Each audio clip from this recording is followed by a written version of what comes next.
Hello students, today let us discuss about the chapter back of neck.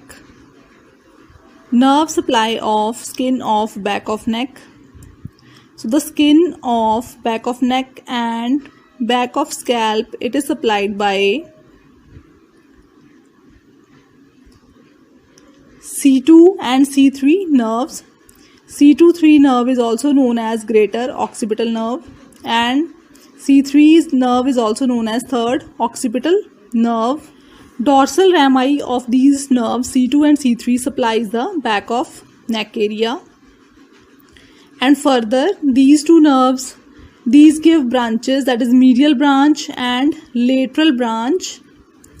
Medial branch and lateral branch both supplies the muscles of this area, but the medial branch in this region supplies skin also. So we can say skin of this back of neck area is supplied by medial branch of dorsal rami of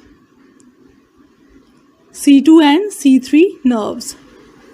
Dorsal ramus of C1 nerve, which is not shown here, that do not divide into medial and lateral branches and only supplies the muscles of suboccipital area. Dorsal ramus of C1 nerve only supplies to those muscles which form the boundary of suboccipital triangle. Ligamentum nuchae is a thick triangular sheet that separates the muscles of both sides of the neck, that is right and left half of the neck in the posterior aspect. This ligament extends from external occipital protuberance to the spine of C7 vertebra. Next comes to muscles of back. So in this chapter of back of neck, all the muscles of back are described because most of the muscles of back area, these extends into neck. Muscles of entire back can be grouped into 4 layers from superficial to deep plane. Muscles of first layer are trapezius and latissimus dorsi. Then second layer includes levator scapulae, rhomboides major and minor, serratus posterior superior present between rhomboides major and minor, and serratus posterior inferior. Last muscle of second layer is a splenius muscle, which are 2 in number, splenius capitis and splenius cervicis. Splenius muscles covers the deeper muscles like a bandage. Muscles of first layer and second layer have already been studied with respective chapters, except splenius muscle. So splenius muscle arises from lower half of the ligamentum nuchae, and this origin extends downwards up to the spinous process of T6 vertebra. After origin, its fibers runs upwards and laterally. These take a half spiral curve and divides into 2 parts.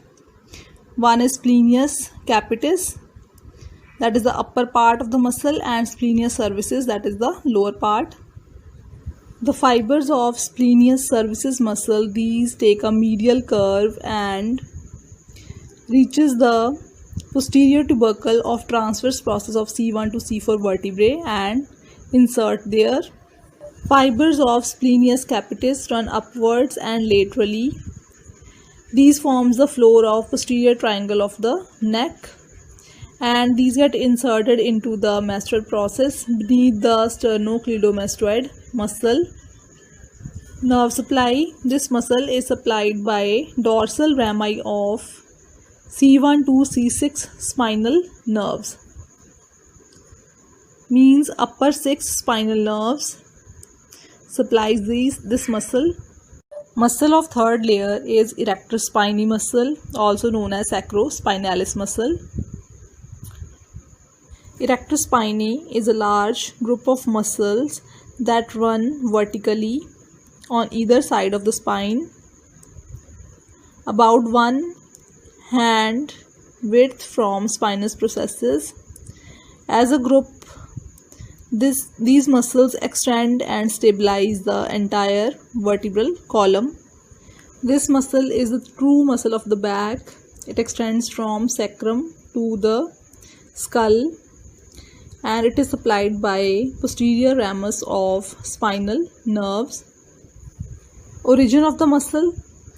Muscle arises from back of sacrum bone between medial and lateral sacral crest, from the dorsal segment of the iliac crest and related ligaments. After origin, fibers extends upwards and splits into 3 columns: iliocostalis, which is the lateral most column on both the sides, then longissimus, it is the middle column, and spinalis is the medial most column of the muscle. First comes to iliocostalis. Iliocostalis is the lateral most column of the muscle, and it is made up of 3 parts: iliocostalis lumborum, iliocostalis thoracis, then iliocostalis cervicis. Name of parts of the muscle depend upon the area in which the muscle fibers run. Like lumborum indicates lumbar region, thoracis indicates thorax area, and cervicis indicates cervical course of these muscle fibers. Then insertion of this muscle. Iliocostalis lumborum insert in 12 to 7 ribs at their angles. Iliocostalis thoracis muscle arises from 12 to 7th rib medial to the insertion of iliocostalis lumborum part and insert in upper 6 ribs. Iliocostalis muscle arises from upper 6 ribs medial to the insertion of iliocostalis thoracis muscle and insert in the posterior tubercle of transverse process of C6 to C4 vertebrae. In this manner, origin of higher slips is medial to the insertion of lower slips. Longissimus muscle. Longissimus constitutes the middle column of the erector spinae muscle. It is composed of 3 parts: longissimus thoracis, longissimus cervicis, and longissimus capitis. Longissimus thoracis muscle insert in the transverse process of thoracic vertebrae. So this whole length is of the muscle longissimus thoracis. It insert in the transverse processes of the thoracic vertebrae.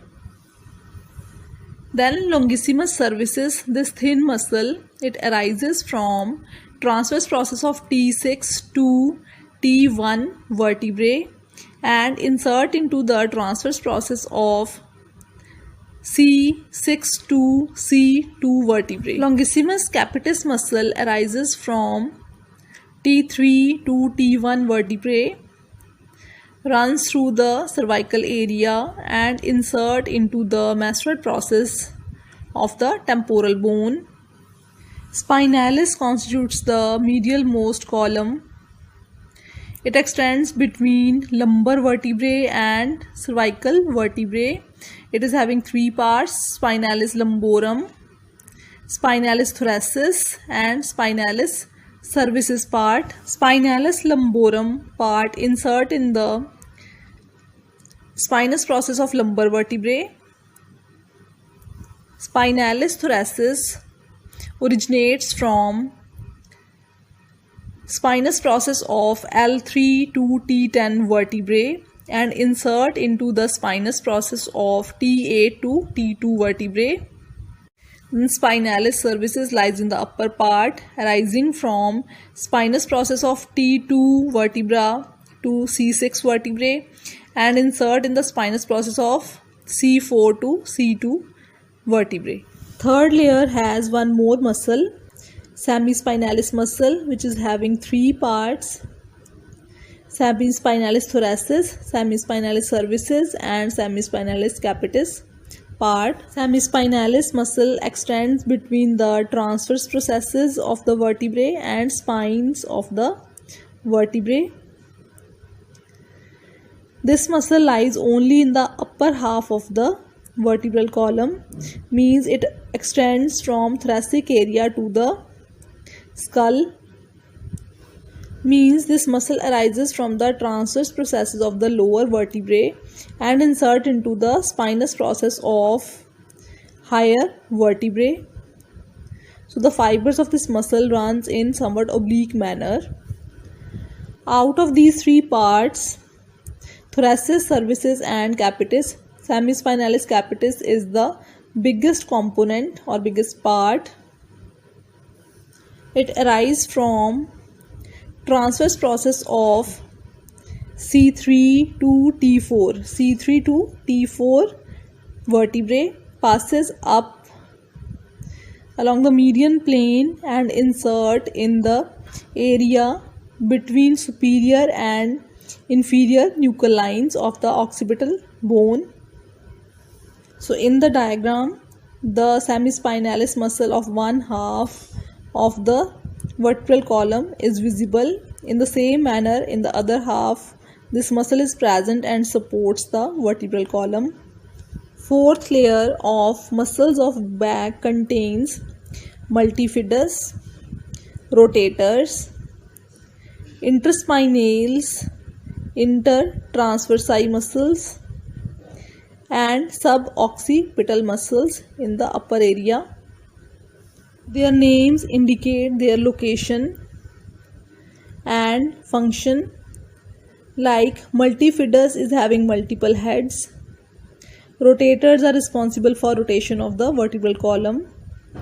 Interspinales muscle is present between the adjacent spines of the vertebrae. Intertransversi muscles are present between the transverse processes of adjacent vertebrae. And suboccipital muscles are present in the suboccipital area. So first is multifidus. Multifidus is one of the oblique deep muscles. It arises from the mammillary processes of lumbar vertebrae. So what is a mammillary process? Mammillary process is a tubercle present on the posterior aspect of the superior articular process, or we can say posterolateral to the superior articular process. So this is the area of attachment of or origin of the multifidus muscle. This mammillary process is present in the lower lumbar vertebrae. Then the muscle, after its origin from the mammillary process of lower lumbar vertebrae, extends upwards and insert into 2 to 3 higher spinous processes. Rotators are the deepest group of muscles. These arise from or extends from the root of transverse process of lower vertebrae and insert in the root of spinous process of higher vertebrae. These are well developed in the thoracic region. Interspinal muscles lie between the spinous process of adjacent vertebrae. These muscles are well developed in the cervical area and the lumbar area. Intertransversi connects the transverse processes of adjacent vertebrae. Next comes to suboccipital muscles, which are also the muscles of fourth layer. Suboccipital muscles are located below the occipital bone. These muscles are 4 paired muscles. 2 are rectus muscles and 2 are oblique muscles. Rectus muscles are rectus capitis posterior major, rectus capitis posterior minor. And oblique muscles are oblique capitis superior and oblique capitis inferior muscle. As the suboccipital muscles are present in the fourth layer, other muscles lie superficial to them. So muscles of the first layer is trapezius muscle. In the second layer lies the splenius capitis muscle. Then in the third layer lies the semispinalis capitis and longissimus capitis muscle.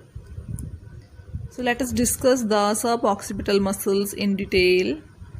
First muscle is rectus capitis posterior major muscle. Origin of muscle is from the spine of axis vertebra, that is the second cervical vertebra. After origin, its fibers runs upwards and laterally. Insertion is in the lateral part of area below the inferior nuchal line. Nerve supply is suboccipital nerve or dorsal ramus of C1. Dorsal ramus of first cervical nerve is also known as suboccipital nerve, and this nerve supply all the four suboccipital muscles. Action of the muscle. Acting alone means when one muscle acts, it turns the chin to the same side. If the muscle of this left side is acting, it turns the chin to the left side. And if both the muscles are acting, then these causes extension of head, means these are responsible for drawing the neck backwards or drawing the head backwards. Next muscle is rectus capitis posterior minor. This muscle arises from the posterior tubercle of atlas vertebra, that is the first cervical vertebra. Insertion of the muscle. This muscle insert in the medial part of area below the inferior nuchal line, means its insertion lies slightly medial to the this rectus capitis posterior major muscle. Nerve supply is dorsal ramus of C1 nerve. Action is extension of the head backwards. All the four suboccipital muscles are having postural action also, means these help to keep head and neck in erect posture and also help to balance this erect posture of head and neck. Next muscle is oblique capitis superior muscle. Origin of the muscle is from transverse process of the atlas vertebra. Its fibers runs upwards and slightly laterally and insert in the lateral area between the nuchal lines, means inferior nuchal line and superior nuchal line. So between these two nuchal lines, area which is present slide O or towards the inferior nuchal line, in that area there occur insertion of this muscle. Nerve supply is dorsal ramus of C1 nerve. Action is mainly postural action, extends the head and flexes the head laterally. As the muscle is present towards the lateral side, so it draws the head to the lateral side, so help in flexion of the head laterally. Last muscle is oblique capitis inferior muscle, arising from spine of the axis vertebra and insert in the transverse process of the atlas vertebra. Nerve supply is the dorsal ramus of first cervical nerve, and then action is mainly postural action and it turns the chin to the same side. So when the muscle of left side it works, it turns the chin to the same side, that is to the left side, or we can say rotate the head towards the left side. Next is suboccipital triangle. So within these suboccipital muscles lies a small triangular space known as suboccipital triangle. Reflection of semispinalis capitis, which is the muscle of third layer, exposes this triangle, means when the muscle semispinalis capitis is cut down from this area, it exposes this triangular area between these muscles. So boundary of the triangle. Superomedial boundary is formed by rectus capitis posterior major along with the rectus capitis posterior minor muscle. Superolateral boundary is formed by the superior oblique capitis muscle, and inferior boundary is formed by inferior oblique capitis muscle. Roof of the triangle is formed by muscles which are covering this suboccipital muscles as well as this triangular area. So on the medial side, roof is formed by semispinalis capitis muscle, and on the lateral side, roof is formed by longissimus capitis muscle, and sometimes splenius capitis muscle is also present. So in this diagram, we can see this triangular area is a suboccipital triangle. This is the medial boundary, lateral boundary, inferior boundary, and some part of roof is also visible. Floor is formed by, floor means the structure which lies deeper in this area, which are forming the floor of the triangle. These are the posterior arch of the atlas vertebra and the posterior atlanto-occipital membrane, which is visible in this green color. This membrane is present between the occipital bone and the atlas vertebra. This membrane bridges the gap between these two bones, that is occipital and atlas bone. Contents of the triangle. First is, this is the third part of the vertebral artery which is visible. Then dorsal ramus of the first cervical nerve, which is also known as suboccipital nerve. Here we can also see various branches of the suboccipital nerve which arising from it and enters into muscles of suboccipital area for their supply. Suboccipital plexus of veins is also present within the suboccipital triangle. Clinical anatomy. So the first condition is neck rigidity or stiff neck. Neck rigidity is seen in the cases with meningitis due to spasm of extensor muscles of the neck. Spasm of muscles is caused by irritation of nerve roots during their passage through the subarachnoid space. As the arachnoid matter and the pia mater both get infected, these causes compression of the nerve roots because of their swelling. Passive flexion of the neck and straight leg raising test causes pain as the nerves are stretched. Cisternal puncture is done through the suboccipital triangle. It is also known as suboccipital puncture. It is a diagnostic procedure that can be performed in order to collect the CSF for diagnostic purpose or to relieve the increased intracranial pressure. In this procedure, a needle is introduced into the cerebellomedullary cistern or cisterna magna, which contains CSF. This approach is done through the suboccipital triangle. Neurosurgeons also approach posterior cranial fossa through this area of suboccipital triangle.